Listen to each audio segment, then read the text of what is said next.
BJP ने 4 राज्यों में कांग्रेस और विपक्ष को बुरी तरह से फंसा दिया, जिससे राज्यसभा के चुनाव में उलटफेर की संभावना काफी बढ़ गई है। बीजेपी ने 4 राज्यों में एक एक अतिरिक्त उम्मीदवार खड़ा कर कांग्रेस की 3 और समाजवादी पार्टी की 1 सीट को फंसा दिया है। अगर बीजेपी को कामयाबी मिली तो विपक्ष को अपनी पक्की 4 सीटों से हाथ धोना पड़ सकता है, जो कांग्रेस के लिए बड़ा झटका होगा। अभिषेक मनु सिंघवी और अजय माकन की सीट बीजेपी की वजह से खतरे में पड़ गई। अजय माकन को पहले कांग्रेस ने हरियाणा से उतारा था, लेकिन क्रॉस वोटिंग की वजह से तब अजय माकन हार गए थे और इस बार भी अजय माकन का रास्ता कर्नाटक में रुक सकता है, क्योंकि वहां से भी बीजेपी ने एक अतिरिक्त उम्मीदवार को उतार दिया है। बीजेपी ने इस बार उत्तर प्रदेश, कर्नाटक, महाराष्ट्र और हिमाचल प्रदेश से राज्यसभा के लिए एक एक उम्मीदवार उतारा है। बीजेपी की इस रणनीति से विपक्ष सख्ते में है। एक्स्ट्रा कैंडिडेट उतारने से राज्य में मुकाबला दिलचस्प हो गया है। बीजेपी के इस दांव से यूपी में सपा की 1 सीट, हिमाचल में कांग्रेस के अभिषेक मनु सिंघवी की 1 सीट फंस सकती है। हिमाचल प्रदेश में कांग्रेस के पास पूरा संख्या बल है। 68 सदस्यों वाली असेंबली में कांग्रेस के पास 40 तो बीजेपी के पास 25 सदस्य हैं। कांग्रेस को यहां जीत के लिए 34 विधायक चाहिए, लेकिन पार्टी में असंतोष के चलते क्रॉस वोटिंग हो सकती है। उत्तर प्रदेश में राज्यसभा की 10 सीटें हैं और इन पर बीजेपी को 7 तो सपा को 3 सीट मिलती दिख रही है। लेकिन तीसरे उम्मीदवार को लेकर समाजवादी पार्टी में बगावत शुरू हो गई और इस मौके का फायदा उठाने के लिए बीजेपी ने यहां से संजय सेठ को 8वां उम्मीदवार बनाकर मैदान में उतारा, जिससे यूपी में मुकाबला दिलचस्प हो गया। हिमाचल के साथ कर्नाटक और महाराष्ट्र में कांग्रेस को क्रॉस वोटिंग का डर सता रहा है। कर्नाटक की 4 विधानसभा सीटों पर वोटिंग होनी है।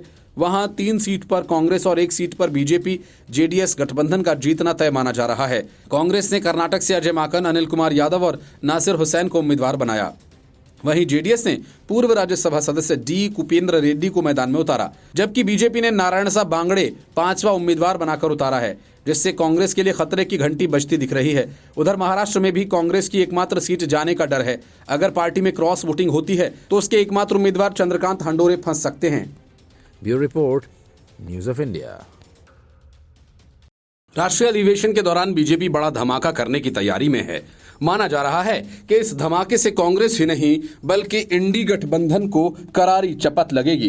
कांग्रेस और विपक्ष के कई बड़े नेता इस दौरान बीजेपी में शामिल होने जा रहे हैं। कांग्रेस के लिए सबसे बुरी खबर मध्य प्रदेश से है, जहां कमलनाथ के बेटे नकुलनाथ ने अपने सभी सोशल मीडिया प्लेटफॉर्म पर से कांग्रेस पार्टी का नाम और लोगो हटा दिया।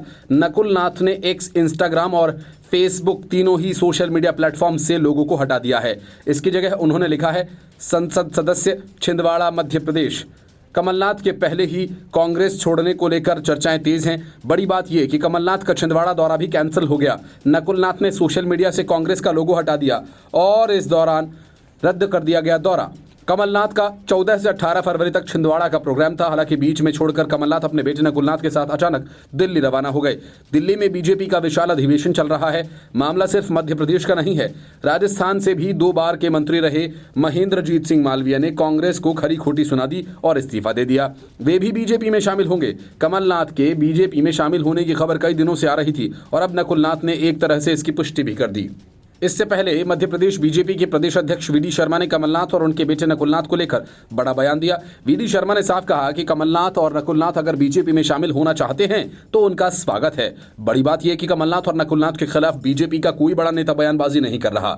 वीडी शर्मा ने कहा कि जिन लोगों को लगता है कि वे राजनीति में रहकर काम करना चाहते हैं और कांग्रेस द्वारा भगवान राम मंदिर के प्राण प्रतिष्ठा समारोह के बहिष्कार से उन्हें पीड़ा हुई है, उनका बीजेपी में स्वागत है। वीडी शर्मा ने कहा कि आप जिन लोगों का नाम ले रहे हैं उनका स्वागत है। पूर्व लोकसभा अध्यक्ष सुमित्रा महाजन कह चुकी हैं कि कमलनाथ भगवान राम का नाम लें और बीजेपी में आ जाएं। राजस्थान में कांग्रेस छोड़ भाजपा ज्वाइन करने से पहले महेंद्रजीत सिंह मालवीय ने अपनी ही पार्टी पर कई तरह के आरोप लगाए हैं। 1 बार लोकसभा सांसद, 2 बार मंत्री और 3 बार विधायक रहने वाले मालवीय कांग्रेस से नाराज हैं। उन्होंने इसकी वजह बताई। उन्होंने कहा कि कांग्रेस कुछ लोगों से घिर गई है। देश के लिए जो विजन कांग्रेस का पहले था अब वो रहा नहीं। उन्होंने कहा कि कांग्रेस में स्थिति देश में क्या हो रही है ये सब देख रहे हैं। लोगों द्वारा घिरने के कारण पार्टी का यह शुरू हुआ। मालवीय ने कहा कि साल 2013 में उनका सीएलपी लीडर यानी नेता प्रतिपक्ष के लिए चयन हुआ था, लेकिन उन्हें नेता प्रतिपक्ष नहीं बनाया गया और इस बार भी उनका नाम आगे था, लेकिन कांग्रेस ने उन्हें नेता प्रतिपक्ष नहीं बनाया। कांग्रेस पर व्यक्तिगत आरोप लगाने के साथ ही उन्होंने ये भी कहा कि कांग्रेस का विजन भी पहले जैसा नहीं रहा, इसलिए वो पार्टी छोड़ रहे हैं। अजीत पवार ने शरद पवार से पहले विधायक छीन लिए, उसके बाद पार्टी, चुनाव चिन्ह सब छीन लिया। अब उनकी तैयारी शरद पवार को आखिरी झटका देने की है। सुप्रिया सुले की बारामती में हराकर वो सीट हासिल करना, इशारे ही इशारे में अजीत पवार ने उम्मीदवार का नाम भी आगे कर दिया। उम्मीदवार कोई और नहीं, पत्नी सुनेत्रा यहां से उम्मीदवार होंगी। सुनेत्रा की उम्मीदवारी से बारामती का मुकाबला तो दिलचस्प होगा ही, बल्कि सुप्रिया सुले का भविष्य भी निर्धारित होगा। अगर सुप्रिया इस मुकाबले में हार गई तो फिर शरद पवार का सारा इकबाल खत्म हो जाएगा। राज्य के उप मुख्यमंत्री और एनसीपी के अध्यक्ष अजीत पवार ने बिना नाम लिए निर्वाचन क्षेत्र में लोगों से एक भावुक अपील की, अगली बार ऐसे उम्मीदवार को चुने जो पहली बार चुनाव मैदान में उतरा हो, लेकिन वो अनुभवी लोगों से घिरा होगा। इसके बाद से कयास लगाए जा रहे हैं कि बारामती से उनकी पत्नी सुनेत्रा पवार बहन सुप्रिया के खिलाफ उतर सकती हैं। अजीत पवार बारामती से ही विधानसभा के सदस्य हैं। सुनेत्रा पवार की चर्चा इसलिए भी हो रही है क्योंकि जब अजीत पवार ने ये भावुक अपील की, उसी समय स्थानीय एनसीपी यूनिट ने एक ऐसा रथ लॉन्च किया जिस पर सुनेत्रा पवार के किए सामाजिक कार्यों के विवरण हैं। ये रथ पूरे लोकसभा क्षेत्र में घूमेगा। फिलहाल सुप्रिया सुले ही बारामती की सांसद हैं। उनसे पहले पिता और राष्ट्रवादी कांग्रेस पार्टी के संस्थापक शरद पवार 1996 से 2004 तक लगातार सांसद रहे हैं। 2009 से सुप्रिया सुले यहां से सांसद हैं। महाराष्ट्र विधानसभा अध्यक्ष राहुल नार्वेकर द्वारा अजीत गुट को असली एनसीपी बताए जाने के एक दिन बाद अजीत पवार ने बारामती में पार्टी कार्यकर्ताओं से कहा वो ऐसे उम्मीदवार को मैदान में उतारेंगे जिसने पहले कभी चुनाव नहीं लड़ा हो, लेकिन उस व्यक्ति को पर्याप्त अनुभवी लोगों का समर्थन प्राप्त है। उन्होंने कहा कि लोगों को उस उम्मीदवार को इस तरह से वोट देना चाहिए जैसा लगे कि वो खुद चुनावी मैदान में हो। अजीत पवार इतने पर भी नहीं रुके। उन्होंने कहा कि पार्टी कार्यकर्ता के रूप में आपको मतदाताओं को बिना झिझक बताना चाहिए। पिछले 3-4 बार से आप जिसे चुन रहे हैं उसकी तुलना में यहां से चुना जाने वाला नया और अधिक विकास कार्य करेगा।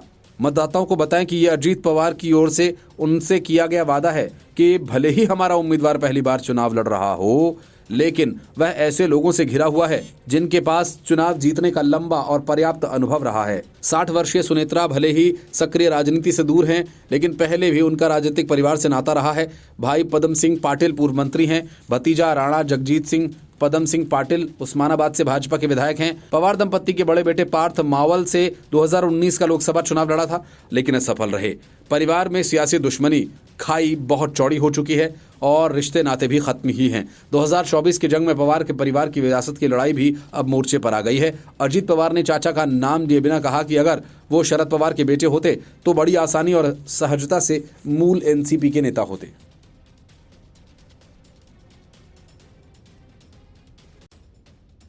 बिना किसी जिम्मेदारी के बस नाम की महासचिव बनी प्रियंका वाड्रा राहुल गांधी के बीच तनातनी बढ़ गई कि प्रियंका वाड्रा ने राहुल गांधी की भारत जोड़ो न्याय यात्रा में शामिल होने से ही इनकार कर दिया। यूपी में भारत जोड़ो न्याय यात्रा के पहुंचने पर प्रियंका गांधी वाड्रा को इसमें शामिल होना था, लेकिन ऐन वक्त पर कहा कि प्रियंका वाड्रा की सेहत ठीक नहीं है, सेहत में सुधार होते ही वो इस यात्रा का हिस्सा बनेंगी। लेकिन कांग्रेस में इसे गांधी परिवार में छिड़ी सत्ता की जंग का नतीजा माना जा रहा है। यही वजह है कि इस यात्रा से प्रियंका की गैर हाजिरी पर बीजेपी ने संदेह जताते हुए इसके पीछे भाई बहन के रिश्तों में खटास का आरोप लगाया। प्रियंका गांधी वाड्रा ने सोशल मीडिया प्लेटफॉर्म एक्स पर पोस्ट कर खुद के अस्वस्थ होने और अस्पताल में भर्ती होने की जानकारी दी। उन्होंने कहा कि मैं बड़े चाव से उत्तर प्रदेश में भारत जोड़ो न्याय यात्रा के पहुंचने का इंतजार कर रही थी, लेकिन बीमारी की वजह से मुझे आज ही अस्पताल में भर्ती होना पड़ा। स्वास्थ्य थोड़ा बेहतर होते ही मैं यात्रा में शामिल होऊंगी। तब तक के लिए मैं चंदौली बनारस पहुंच रहे सभी यात्रियों, पूरी मेहनत से यात्रा की तैयारी में लगे उत्तर प्रदेश के मेरे कार्यकर्ताओं को बधाई। पार्टी सूत्रों ने बताया कि कांग्रेस महासचिव प्रियंका गांधी वाड्रा को डिहाइड्रेशन और मतली के कारण अस्पताल में भर्ती होना पड़ा। हालांकि बीजेपी आईटी सेल के प्रमुख अमित मालवीय ने प्रियंका गांधी के इस स्पष्टीकरण पर संदेह जताया है। उन्होंने प्रियंका गांधी के पोस्ट पर टिप्पणी करते हुए कहा, सबको अपने स्वास्थ्य का ख्याल रखना चाहिए। जब यात्रा 2.0 शुरू हुई तब प्रियंका वाड्रा वहां से नदारद थीं और आज जब राहुल की यात्रा उत्तर प्रदेश पहुंची तब भी प्रियंका वहां नहीं रहेंगी। पार्टी पर मिल्कियत के लिए भाई बहन के बीच न पटने वाली ये खाई अब सर्वविदित है। कांग्रेस के पूर्व अध्यक्ष राहुल गांधी की अगुवाई में ये यात्रा मणिपुर से पिछले महीने 14 जनवरी को शुरू हुई थी और पहले से इसका समापन 20 या 21 मार्च को मुंबई में होना है। हालांकि पार्टी सूत्रों का कहना है कि यात्रा का समापन मुंबई में मार्च महीने के पहले पखवाड़े में ही हो सकता है। यात्रा अब उत्तर प्रदेश में दाखिल हुई, जो पहले पूर्वी उत्तर प्रदेश के कुछ जिलों में, फिर रायबरेली और अमेठी से गुजरेगी। इसके बाद 22 और 23 फरवरी को यात्रा के लिए विश्राम का दिन है तथा 24 और 25 फरवरी को पश्चिमी उत्तर प्रदेश में यात्रा फिर से शुरू होगी। Bureau report, news of India. Madhya Pradesh, Maharashtra, Rajasthan और हिमाचल प्रदेश को भूल जाइए। कांग्रेस में जो हंगामा झारखंड में मचा है वो कहीं चंपई सोरेन की सरकार ही न ले डूबे। कांग्रेस के कुल 16 में से 12 विधायक खेला होवे का नारा लगा रहे हैं और कह रहे हैं कि अगर कांग्रेस कोटे से बने चारों मंत्रियों को तुरंत नहीं हटाया गया तो फिर वे बड़ा खेला कर देंगे। कांग्रेस के 12 विधायकों ने खुल्लम खुल्ला ऐलान कर दिया कि वे अपनी मांगों पर अभी भी अड़े हुए हैं। पार्टी आलाकमान के सम्मान में वे शपथ ग्रहण समारोह में शामिल हुए थे। लातेहार के विधायक बैद्यनाथ राम ने चेतावनी दी है, पार्टी ने 2 दिन में निर्णय नहीं लिया तो बड़ा कदम उठाएंगे। राजधानी रांची में कांग्रेस के विधायक अनूप सिंह ने कहा कि हम लोग कुल 12 विधायक हैं। प्रदेश कांग्रेस कमेटी के अध्यक्ष राजेश ठाकुर के जरिए हमने आलाकमान को एक पत्र भेजा है। अभी भी हमारी मांगे वही हैं जो पहले थीं। चंपई सोरेन कैबिनेट के मंत्रियों के शपथ ग्रहण समारोह में शामिल होने का ये मतलब कतई नहीं निकाला जाना चाहिए कि हम अपनी मांगों को भूल गए हैं। अनूप सिंह ने कहा कि हम अपनी बातों से और अपनी चिंता से आलाकमान को अवगत कराना चाहते हैं। पार्टी के शीर्ष नेता राहुल गांधी और मल्लिकार्जुन खड़गे के फैसले के सम्मान में हम शपथ ग्रहण समारोह में शामिल हुए थे। अगर हमारी मांगें नहीं मानी गईं तो हम 12 विधायक विधानसभा नहीं जाएंगे। कांग्रेस विधायकों ने पार्टी के कोटे से मंत्री ने सभी 4 लोगों को मंत्री पद से हटाने की मांग की है। इतना ही नहीं, कांग्रेस विधायकों ने ये भी कहा कि हम सभी 12 विधायक एकजुट हैं। अगर हमारी मांगों पर पार्टी ने उचित फैसला नहीं किया तो हम सभी झारखंड से बाहर चले जाएंगे। विधायकों ने झारखंड प्रदेश कांग्रेस के अध्यक्ष राजेश ठाकुर को ज्ञापन देते हुए 2 टूक कहा कि सभी 4 मंत्री बदलें, नहीं तो हम विधानसभा सत्र में नहीं जाएंगे। बजट सत्र से पहले पार्टी फैसला ले, नहीं तो राज्य से बाहर निकल जाएंगे। कांग्रेस के नाराज विधायकों ने कहा कि मंत्री फोन तक नहीं उठाते। हमने 4 साल तक इनका काम देखा है। लोकसभा और विधानसभा के चुनाव सिर पर हैं। हम क्षेत्र में क्या मुंह लेकर जाएंगे। कांग्रेस विधायकों का आरोप है कि सरकार में रहते हुए कांग्रेस कोटे के मंत्रियों ने कोई काम नहीं किया। झारखंड कांग्रेस के विधायकों ने यह भी आरोप लगाया कि मंत्री भाजपा नेता बाबूलाल मरांडी के समर्थन में बयान देते हैं। उनकी मांग है कि 12वां मंत्री कांग्रेस के कोटे से बनाया जाए। वहीं पार्टी में एक व्यक्ति एक पद लागू करने की भी मांग की जा रही है। कांग्रेस विधायकों ने प्रभारी गुलाम अहमद मीर और प्रदेश अध्यक्ष राजेश ठाकुर से कहा कि हम लोगों ने 4 साल झेला है। भाजपा के समर्थन में बात करने वालों को मंत्री बनाया जा रहा है, ऐसा नहीं चलने देंगे। विधायक भूषण बाड़ा, अनूप सिंह, दीपिका पांडे, अंबा प्रसाद, इरफान अंसारी, उमाशंकर अकेला, शिल्पी नेहा तिर्की, राजेश कच्छप, रामचंद्र सिंह, नमन विक्सल, कोंगाडी इस गुट में हैं। इससे पहले नाराज विधायकों को प्रभारी गुलाम अहमद मीर ने समझाया। इसके बाद विधायक शपथ ग्रहण समारोह में शामिल होने के लिए पहुंचे। शपथ ग्रहण समारोह से लौटने के बाद फिर बगावती तेवर दिखाई दिए। साफ कहा कि उनकी नाराजगी बरकरार है। मीर ने कहा कि विधायकों की नाराजगी जायज है, ये अपने क्षेत्र को लेकर चिंतित हैं। Bureau report, news of India. Rahul Gandhi की तू तड़ाक वाली भाषा और बिन विचारे फैसला करने की आदत ने कांग्रेस में इतना तांडव मचाया कि आज इंदिरा गांधी जिसे अपना तीसरा बेटा कहती थीं, वही कमलनाथ कांग्रेस छोड़ने की तैयारी कर रहे हैं। कांग्रेस सिर्फ कमलनाथ और उनके बेटे नकुलनाथ ही नहीं छोड़ेंगे, बल्कि उनके साथ कई विधायक और नेता भी होंगे। मतलब एक तरह से मध्य प्रदेश कांग्रेस का एक विभाजन जैसा ही होगा। दशकों तक कांग्रेस की सियासत और गांधी परिवार के बेहद करीबी कमलनाथ ने अचानक पार्टी छोड़कर बीजेपी में जाने का फैसला नहीं किया। दिल्ली आने से पहले उन्होंने छिंदवाड़ा में अपने समर्थक नेताओं से बातचीत की और रायशुमारी की। सीधे सीधे पूछा कि क्या करना है। इसके बाद छिंदवाड़ा के अन्य कार्यक्रम निरस्त किए, भोपाल होकर दिल्ली रवाना हो गए। अब कहा जा रहा है कि कमलनाथ छिंदवाड़ा से अपने सांसद बेटे नकुलनाथ के साथ भाजपा में शामिल होने दिल्ली आ गए, क्योंकि बीजेपी में शामिल होने के सवाल पर उन्होंने इनकार नहीं किया। बस इतना कहा कि सबसे पहले आपको बताऊंगा। सबसे बड़ा सवाल ये कि जिन कमलनाथ को पूर्व प्रधानमंत्री इंदिरा गांधी जी के तीसरे बेटे के तौर पर देखा जाता था, वो पार्टी छोड़ने की कगार पर कैसे पहुंचे। नवंबर दिसंबर में मध्य प्रदेश के विधानसभा चुनाव में पार्टी ने उन्हें मुख्यमंत्री का चेहरा बनाया। इसके बाद अचानक उन्हें मध्य प्रदेश अध्यक्ष पद से हटा दिया गया। पार्टी कार्यक्रमों से भी उन्होंने दूरी बना ली और फिर अचानक उनके भाजपा में जाने की अटकलें तेज हो गईं। विधानसभा चुनाव में कांग्रेस ने कमलनाथ के नेतृत्व में चुनाव लड़ा। प्रदेश की 230 में से भाजपा ने 163, कांग्रेस ने 66 और भारत आदिवासी पार्टी ने 1 सीट जीती। कांग्रेस ने विधानसभा चुनाव में हार का ठीकरा कमलनाथ पर फोड़ दिया। उन्हें इसके लिए जिम्मेदार ठहराया गया। अन्य नेताओं ने भी उन्हें अलग थलग कर दिया। चुनाव में हार के बाद कांग्रेस ने एकाएक अपना प्रदेश अध्यक्ष बदल दिया। राहुल गांधी के करीबी रहे जीतू पटवारी को प्रदेश कांग्रेस की बागडोर सौंप दी गई। न तो कमलनाथ से रायशुमारी हुई, न ही उन्हें बताया गया और अचानक उन्हें बदलने का फरमान जारी हो गया और इससे भी कमलनाथ आहत हुए। भले ही सार्वजनिक मंच पर उन्होंने इसे छिपाया, लेकिन नाराजगी नहीं छिपा सके। कमलनाथ की सक्रियता हमेशा से ही केंद्रीय राजनीति में रही है। 2018 के विधानसभा चुनाव से ठीक पहले उन्हें मध्य प्रदेश भेजा गया था। जब सरकार चली गई तो लगा कि उन्हें फिर से दिल्ली बुला लिया जाएगा। इसके विपरीत पार्टी ने उन्हें मध्य प्रदेश में ही उलझाए रखा। 2023 के विधानसभा चुनाव में हार के बाद कमलनाथ फिर दिल्ली जाना चाहते थे, लेकिन पार्टी ने उनकी नहीं सुनी। कमलनाथ राज्यसभा का चुनाव लड़कर केंद्रीय राजनीति का हिस्सा बनना चाहते थे। उन्होंने कांग्रेस विधायकों के लिए एक डिनर भी रखा। तब पार्टी ने मध्य प्रदेश से राज्यसभा के लिए सोनिया गांधी के चुनाव का लड़ने का आग्रह किया। जब सोनिया गांधी ने राजस्थान को चुना तो दिग्विजय सिंह के समर्थक अशोक सिंह को राज्यसभा का उम्मीदवार बना दिया गया। ये पूर्व मुख्यमंत्री को अच्छा नहीं लगा। चुनाव के दौरान भाजपा से आए कुछ विधायकों और पूर्व विधायकों के टिकट को लेकर पूर्व मुख्यमंत्री दिग्विजय सिंह से भी कमलनाथ की अनबन हुई थी। कमलनाथ का एक वीडियो भी वायरल हुआ था, जिसमें वे टिकट मांग रहे नेताओं को कह रहे हैं कि जाकर दिग्विजय सिंह के कपड़े फाड़ो। कमलनाथ खेमे को लगता है कि ये सब पार्टी के एक धड़े ने किया, उनके खिलाफ माहौल बनाया गया। Bureau report, news of India. Paschim Bangal के राज्यपाल सीवी आनंद बोस ने ममता बनर्जी को तगड़ा झटका दे दिया। राज्यपाल ने पीडीएस घोटाले में गिरफ्तार ममता के मंत्री ज्योतिप्रिय मलिक को वन मंत्री के पद से हटा दिया। गिरफ्तारी के बाद भी ममता बनर्जी ज्योतिप्रिय मलिक के पद से बर्खास्त नहीं कर रही थी। राजभवन के सूत्र बता रहे हैं कि राज्यपाल सीवी आनंद बोस ने संविधान के अनुच्छेद 166(3) के तहत अपनी शक्तियों का प्रयोग किया और मलिक को तत्काल प्रभाव से मंत्री के पद से कर्तव्यों से मुक्त कर दिया। राज्यपाल की इस कार्रवाई के बाद टीएमसी में खलबली मच गई और अपनी साख बचाए रखने के लिए राज्यपाल के फैसले को ममता बनर्जी का फैसला बताया जाने लगा। ज्योतिप्रिय मलिक का विभाग अब बिरबाहा हंसदा को आवंटित कर दिया गया है। हंसदा वन एवं स्वयं सहायता स्वरोजगार समूह स्वतंत्र प्रभार राज्य मंत्री हैं। एक अधिकारी ने बताया कि ये फैसला मुख्यमंत्री ममता बनर्जी की सलाह के मुताबिक लिया गया। पिछले साल अक्टूबर में प्रवर्तन निदेशालय ने राशन घोटाला के सिलसिले में मनी लॉन्ड्रिंग रोकथाम अधिनियम के तहत मलिक को गिरफ्तार किया था।